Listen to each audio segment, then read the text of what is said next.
முன்னாள் முதலமைச்சர் டாக்டர் கலைஞர் கருணாநிதியின் மூத்த மகனும் தமிழக முதலமைச்சர் மு.க.ஸ்டாலினின் சகோதரருமான மு.க.முத்து இன்று காலை உடல்நலக்குறைவால் காலமானார். முன்னாள் முதலமைச்சர் கலைஞர் கருணாநிதி மற்றும் பத்மாவதி தம்பதியின் மகனாக பிறந்தவர் மு.க.முத்து. அவருக்கு வயது 77. 1948ஆம் ஆண்டு ஜனவரி மாதம் 14ஆம் தேதி பிறந்தவர். இந்த நிலையில் இன்று காலை 8 மணி அளவில் அவர் உயிர் பிரிந்தது. இதை மருத்துவமனை நிர்வாகம் உறுதி செய்தது. நடிப்பு திறன் மட்டுமின்றி பல்வேறு படங்களில் தனது சொந்த குரலில் பல்வேறு பாடல்களையும் பாடி அசத்தியுள்ளார். எம்ஜிஆருக்கும் மு.க.முத்துவுக்கும் இடையே போட்டி இருந்ததாக சொல்லப்பட்டாலும் அவர்கள் இருவரும் அன்பு கொண்டவர்கள். பிள்ளையோ பிள்ளை படப்பிடிப்பை எம்ஜிஆர் கிளாப் அடித்து தொடங்கி வைத்தார். கருணாநிதியுடன் ஏற்பட்ட மனஸ்தாபம் காரணமாக அரசியலிருந்து மு.க.முத்து விலகியிருந்தார். சென்னை ஈஞ்சம்பாக்கத்தில் உள்ள அவரது வீட்டில் வைக்கப்பட்டிருந்த மு.க.முத்துவின் உடலுக்கு முதலமைச்சர் ஸ்டாலின் நேரில் சென்று அஞ்சலி செலுத்தினார்.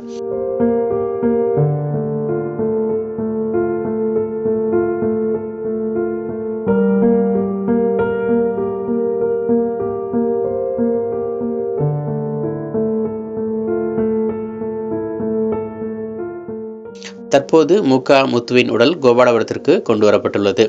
இன்று மாலை 5 மணியளவில் பெசநகர் மின்மயானத்தில் உடல் நல்லடக்கம் செய்யப்படும் என்று தெரிவிக்கப்பட்டுள்ளது. தனது அண்ணன் மு.க.முத்துவின் மறைவுக்கு முதலமைச்சர் மு.க.ஸ்டாலின் இரங்கல் செய்தி வெளியிட்டுள்ளார்.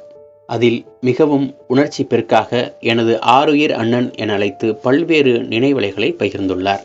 அவரின் இரங்கல் செய்தியில், முத்தமிழறிஞர் கலைஞர் குடும்பத்தின் மூத்த பிள்ளை என்னுயிர் அண்ணன் மு.க.முத்து அவர்கள் மறைவுற்றார் என்ற செய்தி இன்று காலையில் என்னை இடியென தாக்கியது.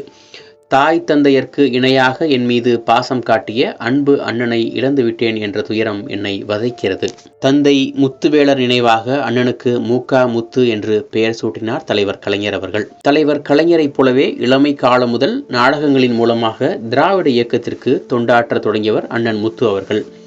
நடிப்பிலும் வசன உச்சரிப்பிலும் உடல் மொழியிலும் தனக்கென தனி பாணியை வைத்திருந்தார். அத்தகைய ஆற்றல் ஆர்வம் காரணமாக திரைத்துறையில் 1970ஆம் ஆண்டில் நுழைந்தார். அறிமுகமான முதல் திரைப்படத்திலேயே இரட்டை வேடத்தில் நடித்தார்.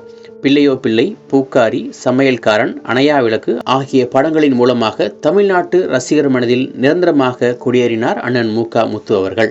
என் மீது எப்போதும் பாசத்துடன் இருந்து எனது வளர்ச்சியை தன் வளர்ச்சியாக கருதி எப்போதும் என்னை ஊக்கப்படுத்தி வந்தவர் அவர். எப்போது அவரை பார்க்க சென்றாலும் பாசத்துடன் பழைய நினைவுகளை பகிர்ந்து கொள்வதை வழக்கமாக வைத்திருந்தார். வயது மூப்பின் காரணமாக அவர் மறைவுற்றாலும் அன்பால் எங்கள் மனதிலும் கலையாலும் பாடல்களாலும் மக்கள் மனதிலும் என்றும் வாழ்வார் அண்ணன் மு.க.முத்து. என் ஆருயிர் அண்ணனுக்கு அன்பு உணர்வுடன் எனது அஞ்சலியை நான் செலுத்துகிறேன். இவ்வாறு தனது இரங்கல் செய்தியில் முதலமைச்சர் மு.க.ஸ்டாலின் உருக்கமாக தனது நினைவுகளை பகிர்ந்துள்ளார்.